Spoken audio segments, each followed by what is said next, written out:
Corona virus کی وجہ سے پورے ملک کے اندر لاک ڈاؤن ہے، تو اس موقع سے بھرپور فائدہ حاصل کر کے ہمیں ذکر و فکر کی طرف آنا چاہیے۔ قرآن مجید کی تلاوت، کثرت نوافل، قضا شدہ نمازوں کی ادائیگی اور دیگر امور خیر بجا لانے چاہیے۔ اپنے ماں باپ کی صحبت میں بیٹھنا چاہیے، ان کی دعائیں لینی چاہیے، اپنے بچوں کے پاس بیٹھیں، اور بہت سارے اور امور جو ہم اپنی مصروفیات کے باعث پورے نہیں کر پاتے، تو یہ موقع ہے ان کو پورا کرنے کا۔ لیکن اس موقع سے ناجائز فائدہ حاصل کرتے ہوئے بہت سارے لوگ اپنے مکانوں کی چھتوں پہ دھاتی تاروں کے ذریعے پتنگیں اڑانے کے شغل میں مصروف ہیں، تو اس شغل سے خدا را باز آئیے۔ یہ موقع ایک دوسرے کی مدد کرنے کا ہے، نصرت اور اعانت کرنے کا ہے، نہ یہ کہ مکانوں کی چھتوں پہ کھڑے ہو کے آپ خونی کھیل کھیلیں اور دھاتی ڈور کے ذریعے سے لوگوں کے گلے کٹیں اور لوگوں کو نقصان ہو۔ تو اس سے خدا را ہمیں خود بھی باز آنا چاہیے اور اپنے بچوں کو بھی اس سے روکنا چاہیے، ان کی حوصلہ شکنی کرنی چاہیے۔ ویسے بھی علماء نے کہا کہ یہ جو پتنگ کٹتی ہے تو بچے اس کو لوٹنے کے لیے دوڑتے ہیں اس کے پیچھے، تو عمومی طور پہ ہمارے ہاں یہ کہا بھی جاتا ہے کہ میں پتنگیں لوٹ رہا ہوں یا لوٹ کے لایا ہوں، تو شرعاً وہ اس کی ملک نہیں تھی، تو وہ کیسے اس کو اپنے پاس رکھ سکتا ہے؟ تو یہ ایسا گناہ ہے جس کو گناہ نہیں سمجھا جاتا، اور بچپن میں معصوم ذہن پر لوٹ مار کا تصور اس سے ابھرتا ہے، اور آج وہ پتنگ لوٹ کے لایا ہے تو کل بڑا ہو کے بڑا لٹیرا بنے گا۔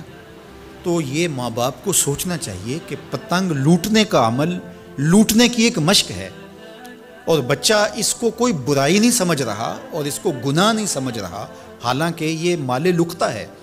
اور اگر کسی نے پتنگ لوٹ لی یا ڈور لوٹ لی تو ہمارے فقہا نے لکھا ہے کہ 6 ماہ تک اس کا اعلان کرے، مالک کے نہ ملنے کی صورت کے اندر اس کو صدقہ کرے، وہ خود پھر بھی نہیں رکھ سکتا ہے، چونکہ یہ مال لقطہ کے حکم کے اندر ہے۔ تو عمومی طور پہ ہم بچے کو بھی شاباش دیتے ہیں، اس کو بڑا دلیر قرار دیتے ہیں کہ اس نے اتنی پتنگیں لوٹی، آج اس کا یہ کمال ہے۔ تو میاں یہ بچوں کے نفسیات کے اندر لوٹ مار کے تصور کو راسخ کرنے کا ایک ذریعہ ہے پتنگ۔ اس نقطہ نظر کی طرف شاید کبھی کسی کی توجہ نہ گئی ہو، تو اس پہ بھی غور کرنے کی ضرورت ہے۔ میں تو یہ بات کہا کرتا ہوں کہ چلتی ہوئی ٹرالی سے یا ٹرک سے جو بچہ گنا لوٹتا ہے تو اس کو بچے کی بہادری اور فنکاری سمجھا جاتا ہے، لیکن آج جس نے گنا لوٹا ہے تو کل وہ ملک لوٹنے لگے گا، کل وہ اور کچھ بھی لوٹے گا۔ تو یہ چونکہ جب برائیاں شروع ہوتی ہیں تو بڑے پیمانے سے شروع نہیں ہوتی، چھوٹے پیمانے سے شروع ہوتی ہیں۔ تو پتنگ لوٹنے کا تصور لوٹ مار کی طرف لے جانے والا ہے، اور دوسرا یہ قاتل ڈور کتنے لوگوں کی زندگی کا چراغ بجھا دیتی ہے، اور کیا گزرتی ہے ان ماں باپ کے اوپر جن کا لخت جگر، جن کا بیٹا ان کے ہاتھوں کے اندر دم توڑ جاتا ہے اور گلا کٹ گیا ایک ڈور سے۔ اور ایسے واقعات ہم کتنے سنتے ہیں۔ تو میں گزارش کروں گا کہ اس خونی کھیل سے باز رہا جائے۔ اخلاقیات بھی اجازت نہیں دیتے، ہمارا ملکی قانون بھی اس کی اجازت نہیں دیتا، اور پنجاب پولیس بھی اس پر ایکشن کر رہی ہے۔ ان کے ساتھ تعاون کیجیے اور اپنے گرد و پیش کے ماحول کی انہیں خبر بھی کیجیے، خود بھی بچیے، اپنی اولادوں کو، بچوں کو بھی اس سے محفوظ رکھیے۔ اللہ آپ کی حفاظت کرے۔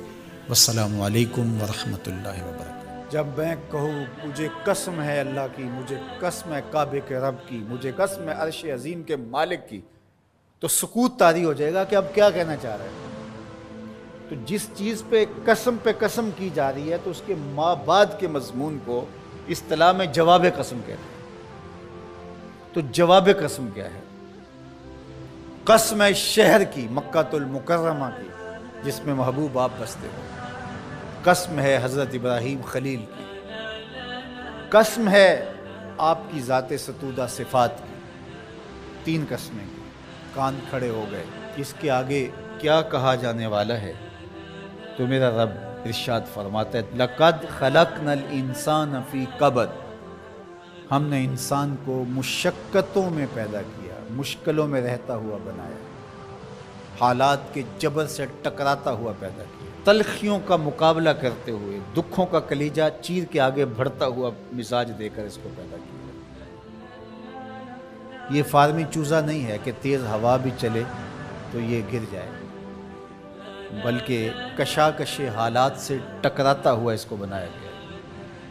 اس کی زندگی مشکلات سے عبارت ہے، جبر سہتا ہے، اپنوں بیگانوں سے تکلیفیں گوارا کرتا ہے، ٹھوکریں کھاتا ہے، گرتا ہے، سنبھلتا ہے، آگے بڑھتا ہے۔ اس میں تحرک ہے، اس میں حالات کے جبر سے ٹکرانے کی طاقت ہے، صلاحیت ہے۔ تو راستہ مشکل دے کر کے اس کو اور توانائی ملتی ہے، طاقت ملتی ہے۔ اور قسمیں تین کی، قسم اور جواب قسم کے اندر کوئی مناسبت ہے نا؟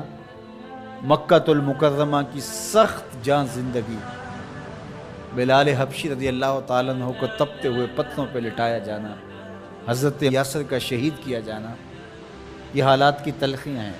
تو مکے کی قسم کی، اب حضرت ابراہیم کی زندگی دیکھ لیجیے، مشکلات سے بھری پڑی ہے۔ ہاں، قسم اے محبوب تیرے والد ابراہیم علیہ السلام، جد امجد، اور قسم تیری ذات ستودہ صفات کی، تیرے وجود مسعود کی، مکے کی گلیوں سے لے کے طائف کے بازاروں تک سلگتے ہوئے ماحول کے اندر کس طرح تم نے اسلام کا پیغام پہنچایا۔ اذیتیں سہی، مصیبتیں سہی، مقاومتیں، مخالفتیں، نکتہ چینی کی آندیاں، ناموافق حالات کے جکڑ، دکھ، پریشانیاں، برستے پتھر جھیلے، تکلیفیں گوارا کی، گڑھے کھودے گئے، کانٹے بچھائے گئے، اوجریاں ڈالی گئی، اذیتیں کھڑی کی گئی، لیکن استقامت کا کوہ گرا بن کے محمد عربی کھڑا نظر آتا ہے صلی اللہ علیہ وآلہ وسلم۔ تو تین قسمیں کر کے کہا کہ آج اگر تمہیں کوئی تکلیف آ جائے، مشقت سے گزرنا پڑے، تو کہیں گھبرا نہ جانا۔ دیکھو مکہ المکرمہ کی سرزمین دیکھ لو، حضرت ابراہیم علیہ السلام کی مشقتیں دیکھ لو، نبی اکرم صلی اللہ علیہ وآلہ وسلم کی زندگی کے شب و روز دیکھ لو۔ لَقَدْ خَلَقْنَا الْإِنسَانَ فِي كَبَدٍ، ہم نے انسان کو مشقتوں میں رہتا ہوا پیدا کیا، حالات کے جبر سہتا ہوا پیدا کیا، تکلیفوں سے گزرتا ہوا پیدا کیا۔ تو اگر حالات مشکل آ جائیں، تکلیفیں زیادہ ہو جائیں، تو اس سے گھبرانے کی بجائے راستے تلاش کرنے کی کوشش کرنی چاہیے۔ آج ہم آسودہ سے آسودہ زندگی چاہتے ہیں، حالات کے جبر سے ٹکرانا پسند نہیں کرتے اور مشکلوں کو سہنا گوارا نہیں کرتے، جبکہ حالات سے راستہ وہی تلاش کرتے ہیں جو حالات کی کشاکش سے ٹکرانا جانتے ہیں۔ دنیا کی وہ قومیں جنہوں نے محنتیں کی ہیں، انہوں نے زندگی کا حسن کشید کیا ہے، اور جو تن آسان ہو گئے ہیں انہوں نے زندگی برباد کر دی۔ آج امت مسلمہ کا یہی حال ہوا کہ وہ تن آسان ہو گئے، اور تن آسانی نے ان کے پلے کچھ نہیں چھوڑا۔ زندگی میں تحرک، زندگی میں جد و جہد، کشاکش حیات، یہی زندگی کا جمال ہے۔ تنے مردہ سے بیزار ہے حق، تنے مردہ سے بیزار ہے حق، خدائے زندہ زندوں کا خدا ہے۔ اللہ اسی کی مدد کرتا ہے جو کھڑا ہوتا ہے۔ تو یہ تین قسمیں ہمیں بتاتی ہیں کہ ہماری زندگی کے رنگ اور تیور کیا ہونے چاہیے، اور زندگی کس طرح آگے بڑھنی چاہیے۔